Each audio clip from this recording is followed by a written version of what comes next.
dude, man. Hey, good to see you. You doing? I'm doing all right. I've been busy. Hot summer, man.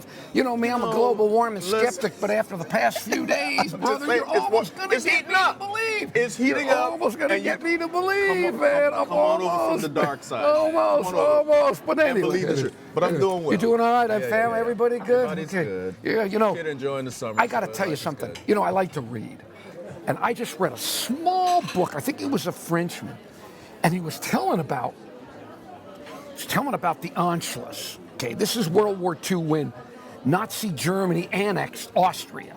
Okay, and basically supposedly they had the vote. 99.75% of the Austrians voted for it. There might have been a little. Yeah. I had to think, but anyway, whatever it was. That's good. But the fact was, whatever the tweaking was, or more than tweaking, when Hitler visited the place, they went nuts over him. They had their new Fuhrer, and they were hailing, on and on and on. They sang a different tune after the war. But anyway, I read this thing about. Of course, the Jews weren't happy about this, obviously, in Austria, because instantly the laws started. They kept them from cinemas. They kept them from here. They couldn't get Aryan pets, believe it or not. They kicked them out of, they couldn't sit on certain beds. Anyway, but then at one point, this was amazing. They cut off the gas to the Jews in their homes and apartments in Vienna. Okay, they just cut it off. So I figure, they don't want the Jews to have natural gas. Yeah. But that's not what was going on. They were cutting it off because they weren't paying their bills. And you know why they weren't paying their bills? Because they were using the gas to kill themselves. And they were, in other words, they weren't upset that they were killing themselves. They were upset that they weren't paying their bills, and so they cut the gas. And I read that. That's just flat out. And it was like, of all the stuff you read of the Holocaust, that just, how low can humanity? Humanity gets low, man. You know humanity can get low. That's a biblical teaching. Yes, man. and it's bottomless. And this whole issue, that's racism, flat out. Well, yeah. We're back to it. It's all over the culture. Everywhere now. Let me show you what people are saying. Okay, what do you got? We back at it again. Let's go at it. Let's see, what have they got? So I want to show you this. Come on, lead in with me. Okay, what have they got? All right. Racism is out here and it's worse than ever. People are talking about it more because Trump basically unveils everything. I can't tell you the number of conversations that I've had with people where I end up comforting them because they're so upset that they discovered that racism exists after, Trump came out. And I'm just like, yeah, we knew that. Been trying to tell you guys that racism isn't dead in America. He takes away, the covers from everything. And actually, thanks to him, we're talking about it more. Because before, everybody was so timid, they didn't want to talk about it. But now we're openly talking about it. Wow. Well, so how do you argue with that? This thing is everywhere. People are talking about it. One of the things I remember reading this narrative of crazy racial prejudice and anger expressed in just killing somebody, right? Yeah, sure. So there's this narrative of a black person who was caught running away. The person is caught. They are a slave. Okay, Slave. Okay, He's caught, beaten. This is in the States, right? It's in the States. Good old USA. And we have tons of those kind of narratives, right? Okay. Of people doing things to other people of color that is just beyond the pale. And I know we were just talking even before we started that you read something in a great book. I want you to tell that story. I forgot, somebody in Australia, I said, hey, read this book. And they said, I'll read this book if you read this book, The Cross and the Lynching Tree. I never heard about it. I never heard of it, whatever. I promised them I'd read it. Yeah. So I read it, and, it was about lynching. Right. Okay, now, I don't know how any American grows up doesn't know about lynching. They see the pictures, whatever, but here's the thing, and I always consider myself very well read. I go to college, whatever, read. Yeah. I'm aware of things. And I saw the pictures of the lynching, but what blew my mind in the book, I couldn't wrap my mind around it, and I still can't wrap my mind around it, is I used to think it was a bunch of rednecks going off on a country road at night somewhere, but hiding. Not good people, not the good people. Hiding it.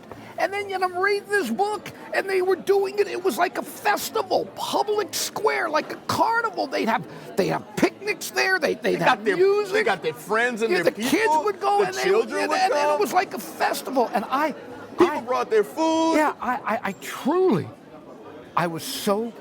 I mean, I'm used to people doing bad things. I expected the Europeans to do it. This was Europe. The all that. But America, the American flag, people that pledge allegiance to the flag, fight for the country, fight in the same country, all that. Fellow Americans did this, and I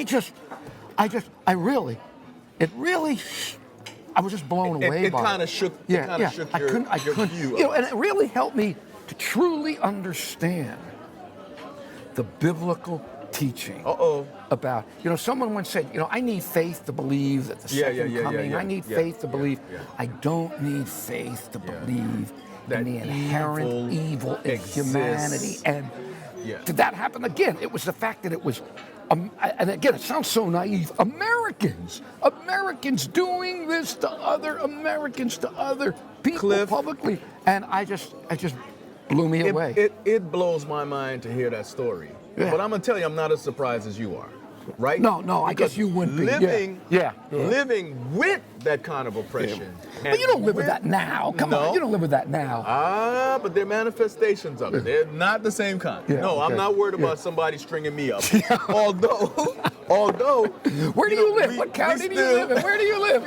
You live in Pennsylvania, I'm not gonna say it. Somebody might come get me.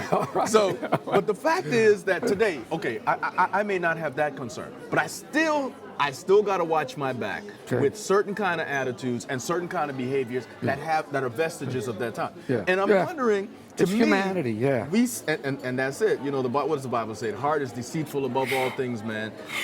Who can know it? You can't even get to the bottom of the deceit that's in the human heart. I don't want to know, man. I don't want to know my own. We see manifestations of it. But here's the thing that I'm wondering. I hear people say stuff today that harkens back to the past. But we live in like the eternal present. Okay. People have no sense of that their thoughts have history. Yeah. And that they none of us live in a vacuum. Yes. None of us live in a vacuum. We're the sum of all the moments of our lives.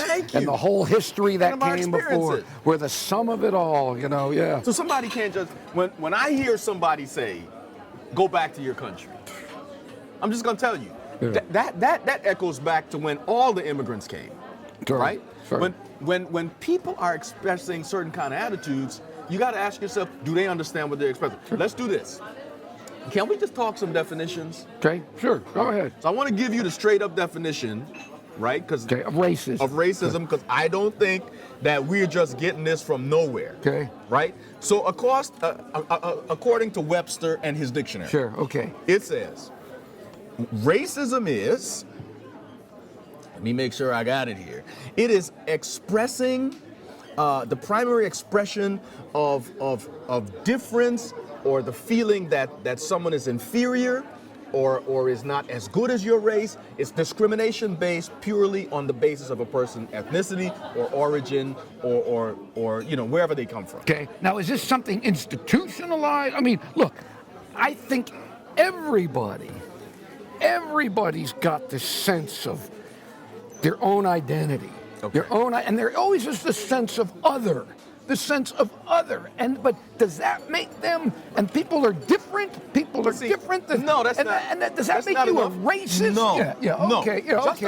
Just the fact that I see difference, and I may even say, you know what, I think we do that better. But I think racism begins when I harbor that belief that there's something defective or inferior or wrong with that other person. The whole Nazi policy was with racial. The understanding that race is a human construct. That it doesn't even, there's really no such thing. Well, we're all human beings made in the image of God. We're all human beings made in the image of God. I mean, that's biblical. Right. And then if you bring in Christianity, you bring in Christ died for every human being. If you believe in Christianity, the cross, we're all equal before God. Equal. But if you remove that idea, well, the idea is great, but it hasn't. of human beings, then we are prone to look at each other and celebrate difference and use that difference as a means of oppression. Well, the problem though is, look, we talked about Koinya's book.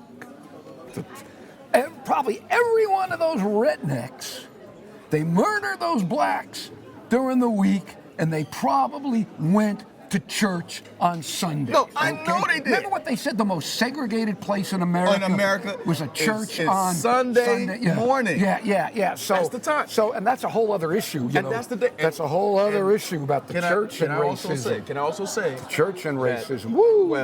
We're gonna get to that because racism was all when it began in this nation. It was supported biblically, of course, by people of faith who misinterpreted and reinterpreted scripture to maintain their power base and their control. But I think God is saying to us, I need prophetic Christians. I need prophetic people. I need just good, serious, moral-based people to die to the inherent sinful nature, which is going to make people be prejudiced against people who are different, that look different, that think different, that believe different, and so on. And you got to die to self, man. It's a hard issue. Oh yeah. And it takes time. Now here's the thing I think that's critical. Go ahead. We got to give people time to change. We got to confront racism. We got to deal with it head on. And when we see it in the culture, as time Christians, to change. Here's the thing. How many? Cliff, I know. But as Christians, don't hold your breath, brother. Don't hold your breath. If we get one, I want to see what you look like purple. Okay. I know. I probably will become purple. I feel like I'm purple now.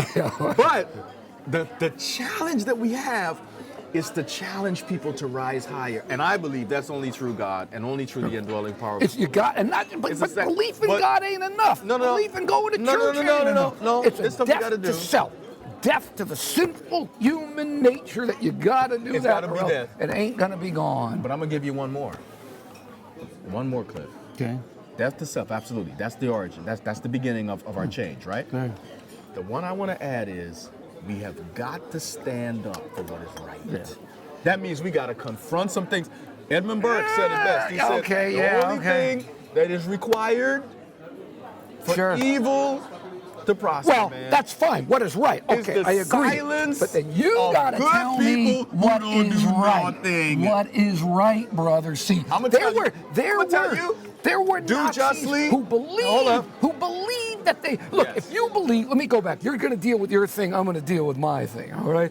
If you truly believed that the Jews were the scum of the earth, vermin, evil, Bolshevik, capitalists, whatever they were, and they were sucking the country dry, and they were destroying, and every evil and art and literature and everything came from the Jews, then the right thing to do would be to stand up and speak out against them, to oppress them, to protect your women and children from them. So my point is, I'm not saying it's wrong to stand up against what's right, but you got to help me understand what's right. I'm telling you, that's a whole it's the same right that Dietrich Bonhoeffer found. And that's the same right. Oh yeah, he was going to go out and kill Hitler. It's the same right. I wish he would have succeeded. That Martin King found. It's the same right that people down through history have found, and it's usually based on biblical understanding and principle of the value of humanity. You're the one that just said earlier that they used the slave owners use the Bible. Those who are prophetic Christians, use the Bible. They're using the same text. Use the Bible. People who know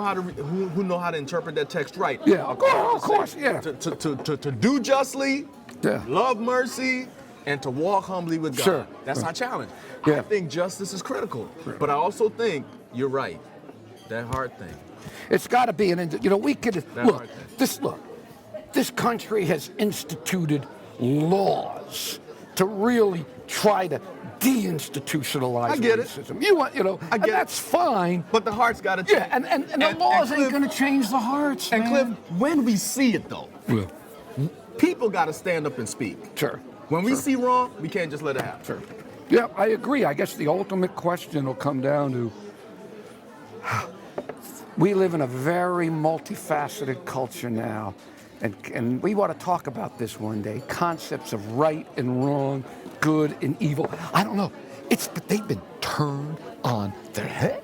They've been turned on their head. Sometimes you don't know anymore. You don't know anymore what you think. And I mean, so anyway. All right, hey, look, I think we're done. Let's eat. I think we're done. Yeah. Let's eat. What kind of grub you got in this place? So. Bring it. Okay.